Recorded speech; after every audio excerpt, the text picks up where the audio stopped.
Bom dia, senhoras e senhores. Sejam bem-vindos à conferência da Auren Energia para a discussão dos resultados referentes ao quarto trimestre de 2025.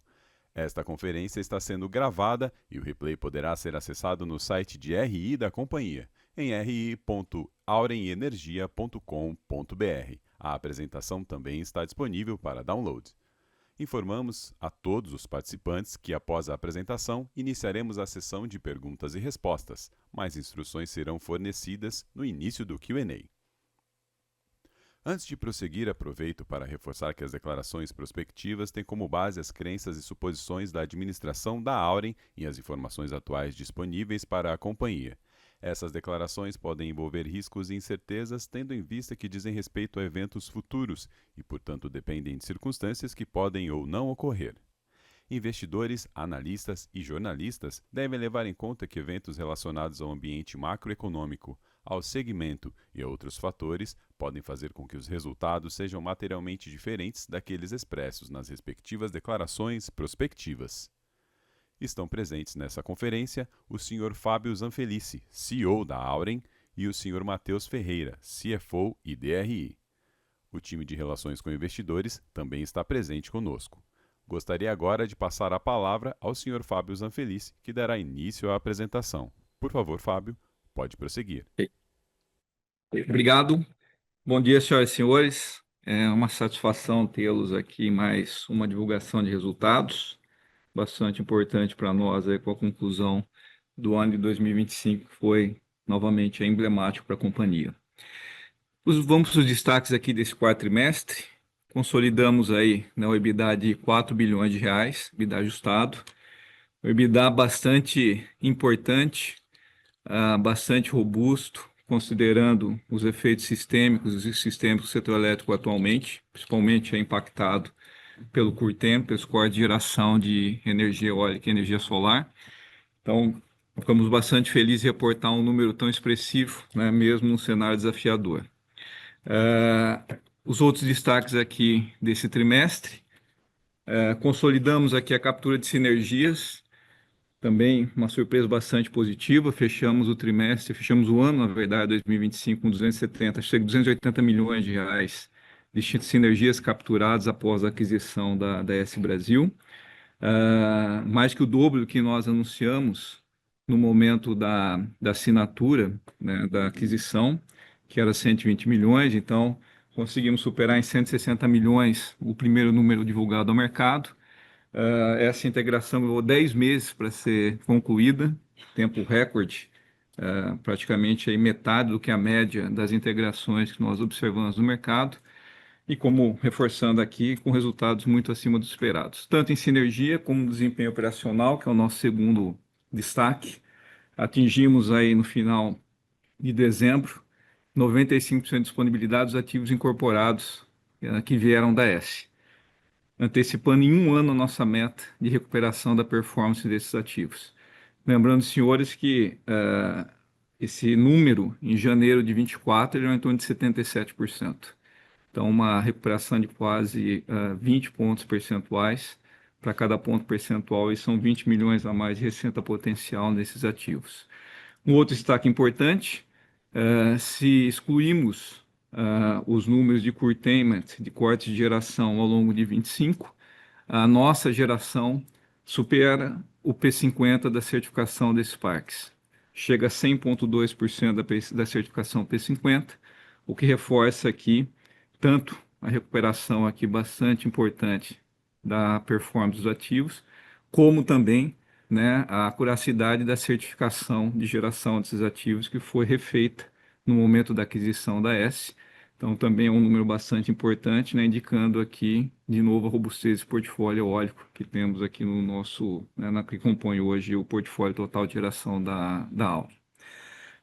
Com relação ao tema do portfólio, né, continuando aqui, o efeito positivo da diversificação, nós fechamos o trimestre com 207 milhões de impacto de curtailment. Porém, também anunciamos aqui 70 milhões de ganhos de modulação, mostrando aqui que praticamente 34% do efeito do curtailment foi mitigado, né, pelo portfólio flexível da companhia, basicamente pelas hidrelétricas, né, e também pelo perfil eólico, que alguns ativos também têm um perfil bastante alinhado, né, com o perfil eólico.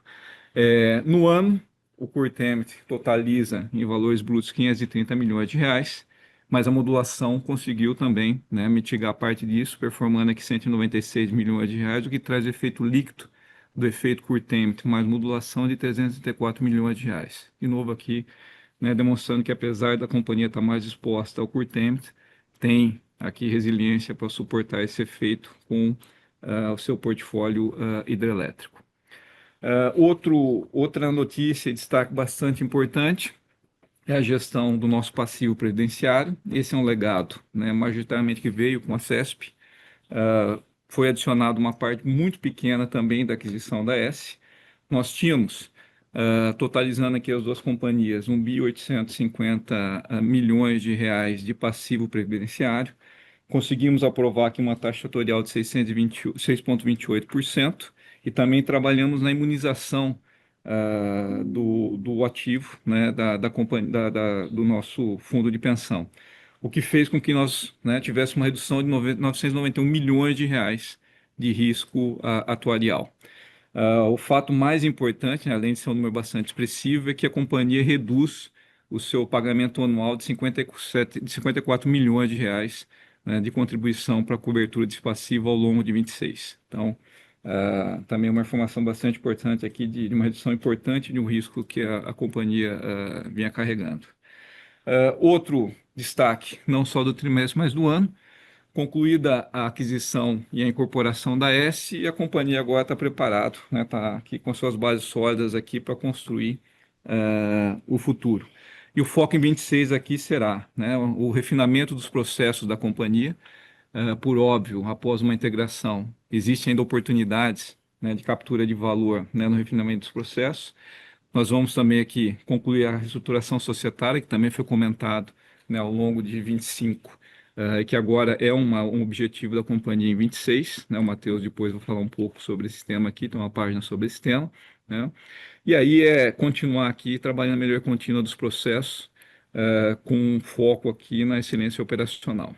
Por fim, na esfera regulatória, acho que o último trimestre foi marcado pela publicação da Lei 15.269, né, um marco importante para o setor, né, que traz o tratamento do legado do Curtemp, parte dele, e algum endereçamento do futuro. Eu acho que isso aqui todos sabem, né, não atingiu exatamente o objetivo do setor eólico solar centralizado, mas reconhecidamente uma redução de incerteza e também um pouco aí da preocupação, né, com o tratamento do Curtemp. Não resolve 100%, mas é um avanço e a gente gostaria de destacar aqui como também um marco importante desse último trimestre. Vamos lá para a nossa agenda. Indo aqui para o mercado de energia. O último TRI ele foi desafiador no sentido de hidrologia. Nós registramos aí uma ENA bruta no SIM de 68% da MLT. Então, um cenário de recessão hidrológica. Foi uma frustração de 18 gigawatts médios em relação à média de longo termo. E mais que isso, foi 13 gigawatts abaixo do que nós observamos no quarto TRI de 24. É um cenário bastante adverso que fez com que o nível dos reservatórios que vinham, né, em torno de 70% ao longo dos trimestres anteriores atingisse aí ao final de 24, 45% de armazenamento. Esse armazenamento, para quem está muito tempo no setor, é um armazenamento considerado até ótimo, né, porque ele é 9% acima da média dos últimos 10 anos, mas ele está em desafio porque ele é 8%, 8 pontos percentuais abaixo de 2024. Então, 25 entra, né, numa situação, numa condição energética um pouco menos favorável em relação ao que nós observamos na entrada de 25. Próximo slide, nós trazemos um pouco do reflexo desse último TRI. Óbvio que com a hidrologia um pouco abaixo do esperado, nós observamos, né, um despacho termoelétrico maior. Isso também, né, fruto da adoção do New Wave híbrido, que foi introduzido no início de 2025, também da mudança dos parâmetros que aumentaram a aversão a risco de pressionamento dos reservatórios. Então, mudança de modelo, hidrologia desfavorável, levou um despacho térmico, né, a 17% na composição do trimestre, superior a que nós observamos no último TRI de 24. E aí, no conjunto da obra aqui, né, tivemos mais despacho térmico, né, houve aqui contribuição maior da geração distribuída, maior também da geração eólica e solar centralizada, o que levou aqui a uma redução, né, da participação da geração hidrelétrica na geração do último TRI, reduzindo 55% de participação no 4 TRI de 24 para 52%. Outro fator importante, talvez também mais determinante, foi que a carga, o consumo do quarto TRI de 25 foi abaixo do consumo de 24 e abaixo da expectativa do ONS. Isso levou, obviamente, aqui ao que está demonstrando aqui no gráfico à direita, que foi a observação de um GSF no quarto TRI de 25 de 67% contra 80% no quarto TRI de 24. Para gravar mais ainda, né, uma explicação em relação ao GSF, o perfil da sazonalização da garantia física também foi diferente, né, no último TRI de 25 em relação ao 24, que também contribuiu aí para ter um número de GSF mais abaixo do que nós observamos aqui no quarto TRI de 24. No slide seguinte, um pouco consequência, né, de tudo que a gente falou, hidrologia abaixo do esperado, mudança de modelos de formação de preço. Nós tivemos aí no último TRI uma média do preço de curto prazo acima do que nós observamos no quarto TRI de 24. A média do quarto TRI de 25 foi R$ 265 por megawatt-hora, contra 218 no quarto TRI de 24, como vocês podem observar no gráfico da direita. A volatilidade intradiária medida pelo desvio padrão, né, dos preços horários, ela foi próxima, foi 36% no último TRI de 25 contra 33% no último TRI de 24, porém, o último TRI de 25 foi muito melhor distribuída, foi mais distribuída ao longo do último TRI, dado que em 24 nós tivemos aí uma subida de preço bastante grande em outubro de 24, que trouxe mais volatilidade para preço de curto prazo. Essa é a nova tônica do mercado, né? Mais volatilidade intradiária e o patamar um pouco maior do PLD em função das mudanças metodológicas que nós observamos ao longo do ano. No slide seguinte, falando de curtailment, que é a variável que mais impacta aqui no resultado da companhia. No último TRI de 25 houve, né, uma redução da geração eólica da ordem de 23% e 22% para a energia solar. Esse impacto ele foi, como a gente pode ver no gráfico da esquerda, ele foi mais pronunciado no mês de outubro. Parte desse impacto também advém do recurso eólico acima do esperado no mês de outubro, mas também, né, de efeitos da micro e mini geração distribuída e também efeitos numa frustração de demanda, como a gente pode ver no gráfico da direita. Os 23% aqui de redução de geração, né, representaram 5 gigawatts médios no trimestre. Se nós tivéssemos a demanda, né, ocorrido conforme o ONS havia projetado, nós teríamos aí uma redução desse valor em 2 gigawatts médios, e se não houvesse uma contribuição acima do esperado, teríamos aí também um corte a menor de 1 gigawatt médio. O que indica aí que se esses dois efeitos, né, não ocorressem, o curtailment seria aí 30% inferior ao que foi observado, saindo aí de 23% para 16%, de 5 gigawatts médios para 3 gigawatts médios. Então, essa é uma particularidade. A gente sabe que o impacto da GD veio para ficar, mas a demanda, de fato, ele teve um papel importante, né? A frustração do consumo foi determinante aí para esse número de curtailment que nós observamos no último trimestre de 25. Entrando no desempenho operacional, nós tivemos, né, do lado da geração hidrelétrica, uma redução nesse quarto TRI de 25 em relação ao quarto TRI de 24 de 11%, né, já explicado nos slides anteriores, em função de maior despacho termoelétrico, maior contribuição das fontes renováveis e também frustração da demanda. Do lado da eólica, né, também impactado pelo curtailment, nós tivemos uma redução de 5% em relação ao quarto TRI de 24, porém, a gente gostaria de destacar aí que, se nós observarmos aí, nós geramos acima, se fosse considerado o nível de curtailment que nós tivemos, nós teríamos gerado acima da P50, o que demonstra que o recurso eólico do último trimestre ele foi muito bom, né? Nós geramos aí praticamente 23 megawatts, geraríamos 23 megawatts médios acima do P50 certificação, né? Demonstrando aí, como havíamos destacado no início dessa apresentação, a qualidade do portfólio eólico da companhia, bem como, né, o recurso eólico também bastante aliado com a nossa expectativa. Na geração solar, também redução em relação ao quarto TRI de 24, né, um pouco abaixo do que nós esperávamos no P50, né, 10 megawatts médios em função do recurso solar aqui abaixo. Destaque aqui importante, né, como a gente havia falado, aqui a contribuição de cada uma das fontes nesse trimestre, né, 57% da contribuição da geração da companhia foi baseada na geração hidrelétrica, 6% na solar e 37% veio da fonte eólica. No próximo slide, temos aí destaque para a evolução da disponibilidade dos ativos, né, que adquirimos no processo de compra da ESSE.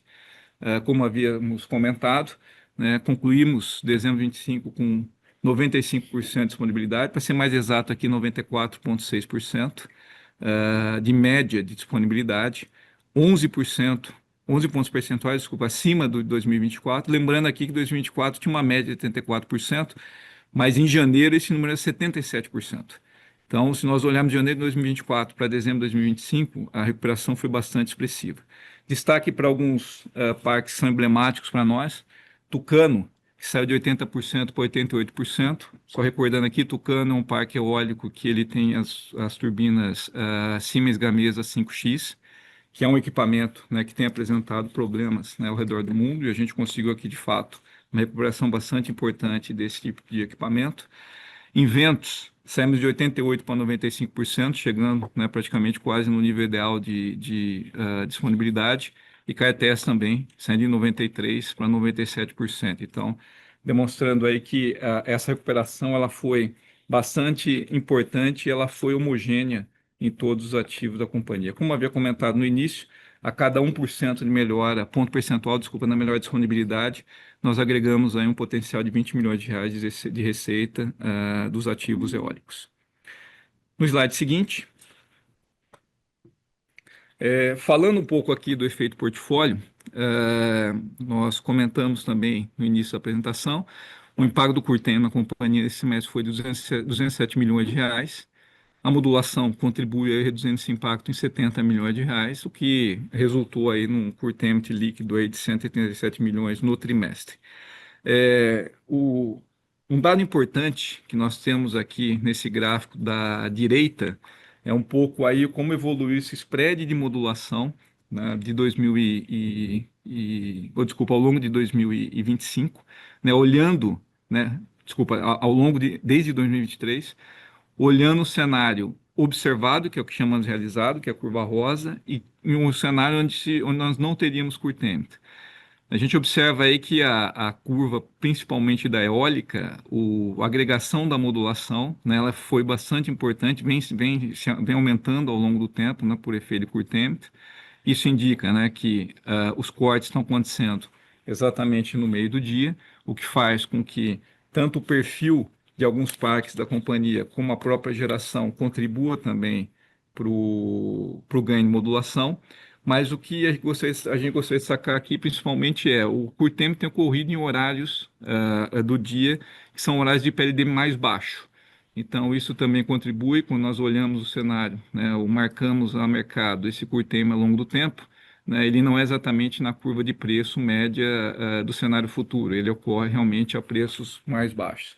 Na hidrelétrica também vem crescendo, como a gente olha no gráfico do meio, né, já chega a R$18,50, né, no quarto TRI de 25, e a solar também tem uma variação, né, mesmo que não tão grande, mas também uma redução do efeito da modulação no último trimestre comparado com o cenário sem o curtailment. Tá? Isso aqui é só para dar um pouco do cenário, né, de como tem evoluído, né, o impacto da modulação e o benefício da modulação no sistema interligado.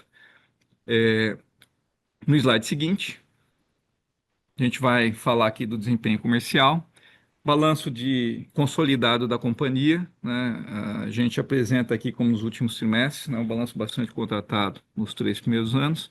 As movimentações da última divulgação de resultados, né, foram realizadas vendas aqui da ordem de 170 megawatts média em contratos de autoprodução, que já havíamos anunciado ao longo do trimestre, e participamos também do leilão no ACR para venda no mercado Nordeste, para reduzir justamente o risco de exposição da companhia, né, ao longo de 26 a diferença de preços do mercado.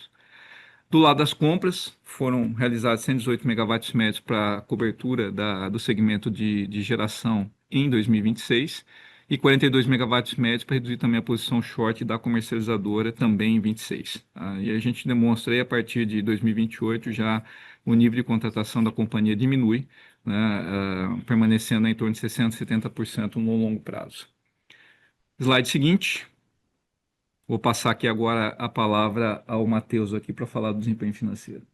Obrigado, Fábio. Bom dia a todos.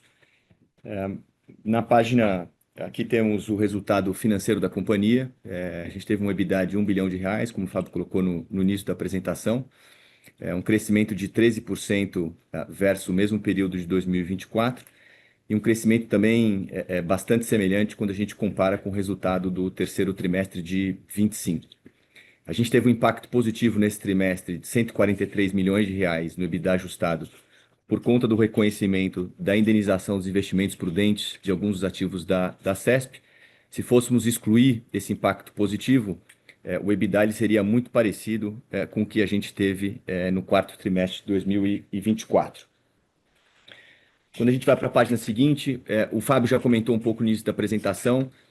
A gente teve um resultado bastante forte de captura de sinergias desde o início da aquisição da S Brasil.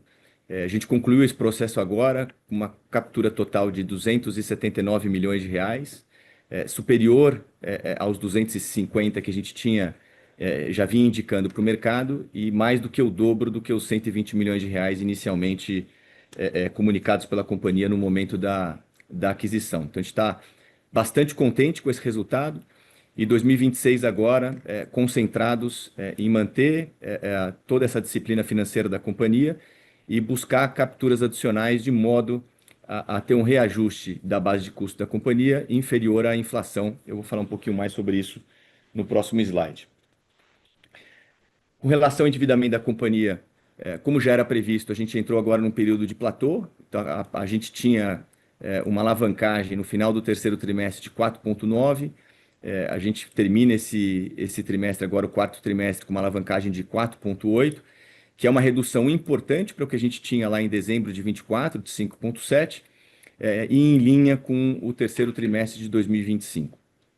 A dívida líquida da companhia é R$ 19 bilhões e a dívida bruta da empresa é R$ 24,5 bilhões. Um custo de dívida bastante competitivo.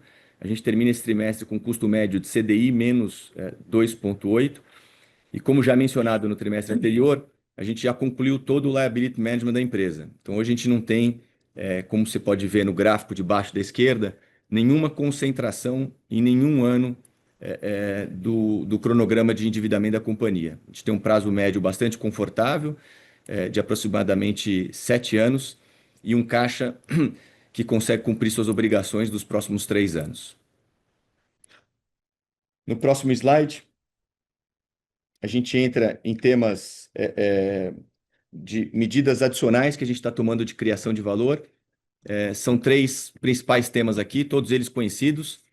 O primeiro é a simplificação da estrutura societária, então a gente continua trabalhando nesse processo. A gente está na fase final de obtenção dos waivers das dívidas financeiras da companhia. Esse é um processo que deveria terminar entre o mês de março e abril, para daí a gente partir de fato para a execução. O processo de simplificação, de forma bastante simplista, nada mais é do que concentrar todos os ativos hidrelétricos da companhia dentro de um único veículo, esse veículo sendo a CESP. A gente consegue ver ali no esquema da página do lado esquerdo qual que é a estrutura atual hoje versus o que seria a estrutura após a reestruturação. A gente vai ter uma simplificação bastante importante, a eliminação de 2 companhias de capital aberto, uma melhor gestão do caixa da companhia e uma melhor alocação do endividamento da empresa. Então, essa é uma frente que a gente vai trabalhar durante o ano 2026 e o objetivo é terminar todos esses passos até o final do ano. Um segundo tema mencionado aqui é o Orçamento Base Zero. A gente começou esse processo no final do ano passado, uma mudança cultural importante dentro da companhia, e um dos objetivos é conseguir manter a base de custos de forma controlada e que a gente tenha um reajuste no ano de 2026 inferior à inflação. E por último, como já mencionado também pelo Fábio no início da apresentação, a imunização do passivo previdenciário. Esse é um passo super relevante que a empresa fez no ano passado. A gente teve a aprovação da Previc para a taxa atuarial de 6,28 no final do ano, que é uma confirmação importante, e fizemos também toda a imunização do passivo previdenciário da Auren Operações. Então, de forma conjunta, isso aqui é uma redução de quase R$ 1 bilhão no déficit previdenciário da companhia, e um custo evitado no ano de 2026 da ordem de R$ 55 milhões. Então, com isso eu passo para o Fábio para terminar aqui a apresentação. Bem, obrigado, Matheus.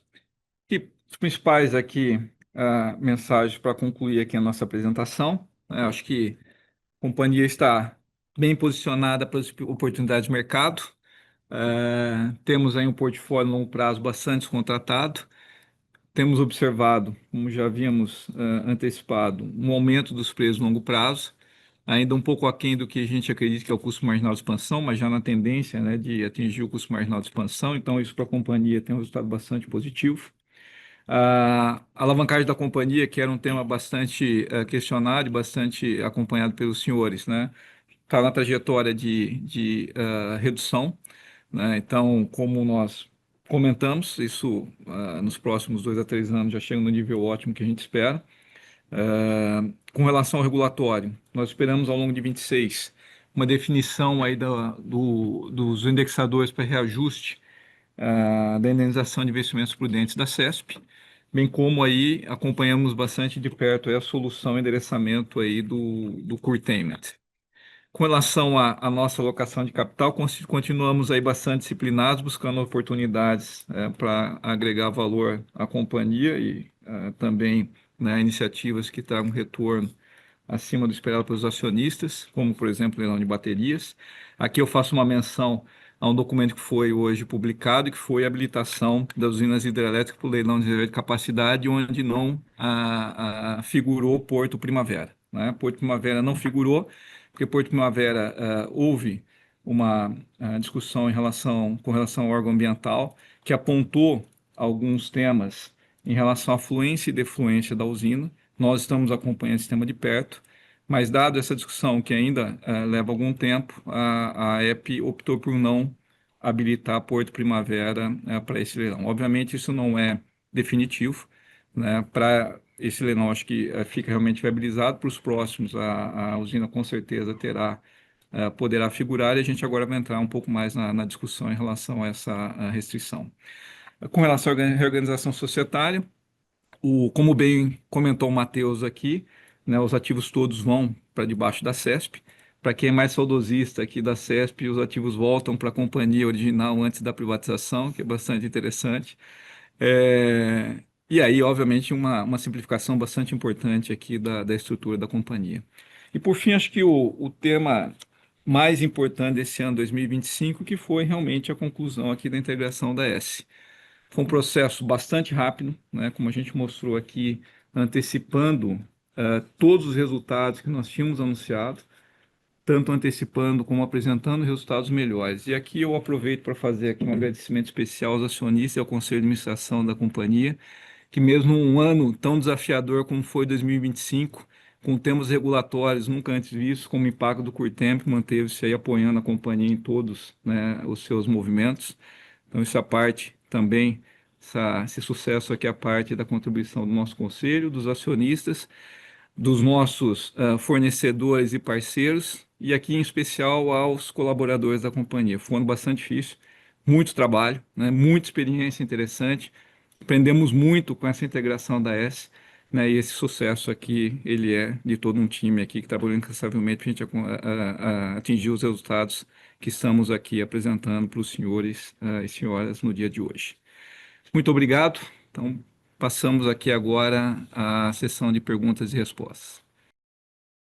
Obrigado. Iniciaremos agora a sessão de perguntas e respostas. Caso deseje fazer alguma pergunta, por favor, pressione o botão levantar a mão. Se a sua pergunta for respondida, você pode sair da fila clicando sobre abaixar a mão. Por favor, aguarde enquanto coletamos as perguntas.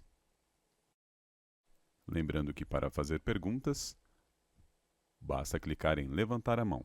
Por favor, aguarde enquanto coletamos as perguntas. Nossa primeira pergunta vem do senhor Ricardo Belo, do Safra. Por favor, Ricardo, seu microfone está liberado. Bom dia, pessoal. Aqui do meu lado são duas perguntas. A primeira é em relação a nível de curtailment. Eu gostaria, se possível, que vocês dessem uma cor do nível que vocês estão vendo agora os ativos, tanto eólicos como solar, nesses 2 primeiros meses do ano. E também parabenizar pelos resultados, né? Ali no balanço energético a gente viu bastante evolução nesse TRI em relação ao TRI passado. E aí também queria explorar um pouquinho mais a estratégia para frente, considerando essa também menor exposição short que a gente viu nesse balanço. Se esse perfil é estrutural ou refletiu apenas uma condição pontual agora desse trimestre, e o que a gente pode esperar agora para o próximo TRI e para o ano de 26 como um todo. Obrigado, Ricardo, pela pergunta. Em relação ao curtailment, a gente, obviamente, vocês conhecem bastante gente, não dá muito guidance se a gente está olhando, mas para dar um pouco de cor, nesse TRI agora, nós observamos talvez um curtailment um pouco maior no mês de janeiro. Agora, mês de fevereiro, com bastante chuva, a gente tem observado que o curso óleo está um pouco aquém do que era o previsto. Então, o nível de curtailment também caiu pelo recurso eólico estar um pouquinho mais abaixo. Tá? Mas é um pouco do que a gente tem visto nesse trimestre. Com relação à evolução do balanço energético, vocês conhecem bastante, a comercializadora é bastante ativa aqui, né? Então, sempre tem as operações que nós estamos realizando. Vocês viram, como apresentado aqui, os movimentos mais importantes que foi a venda de autoprodução. Nós vimos uma oportunidade bastante interessante de realmente ter preços muito positivos, né, em contratação de longo prazo. O que eu posso dizer aqui em relação à estratégia da companhia, como a gente comentou aqui também na apresentação. Vocês recordam que no curto prazo a companhia está mais contratada, que foi até o desenho que nós fizemos quando nós aqui adquirimos a S, né? Como nós estamos fazendo uma grande aquisição, a companhia está mais alavancada, a gente reduziu o risco de qualquer exposição, qualquer variação de receita, né, advinda da posição em energia da companhia. Então, segue o cenário, né? E aí, no longo prazo, foi como a gente comentou. A companhia tem uma expectativa de que o preço de longo prazo se alinhe mais ao custo marginal de expansão. Então, nesse processo, obviamente, a companhia vai observar mais como se alinha esse preço, dado que também no longo prazo não existe tanta liquidez para fazer negociações assim, né? E a gente está numa posição bastante confortável, que a gente está numa posição, né, bastante longa e para longo prazo, que nos permite aqui um pouco mais de tempo para definir melhor a estratégia de comercialização. Dito isso, é o estrutural, agora comercializador, como vocês sabem, a gente tem um comercializador, né, voltando ao início da resposta, que é bastante atuante. Então, o pessoal continua aproveitando as oportunidades de mercado, né, sempre quando há arbitragem ou quando há volatilidade de preços, o pessoal aqui está sempre capturando aqui essas oportunidades. Tá? Mas estruturalmente é isso que a gente tem hoje aqui como orientação, né, para atuação aqui do lado de venda de energia para a companhia. Perfeito, super claro. Muito obrigado. A sessão de perguntas e respostas está encerrada. Gostaríamos de passar a palavra ao senhor Fábio para que faça as considerações finais. Tudo bem, obrigado, senhoras e senhores, por mais a participação em mais um trimestre aqui, divulgação de resultados bastante importante, fechamento do ano de 25. Agradeço a todos, né, a disponibilidade que contamos com as senhoras e senhores na divulgação do primeiro TRI de 26. Obrigado a todos e um bom dia. A conferência da Auren está encerrada. Agradecemos a participação de todos. Tenham um bom dia.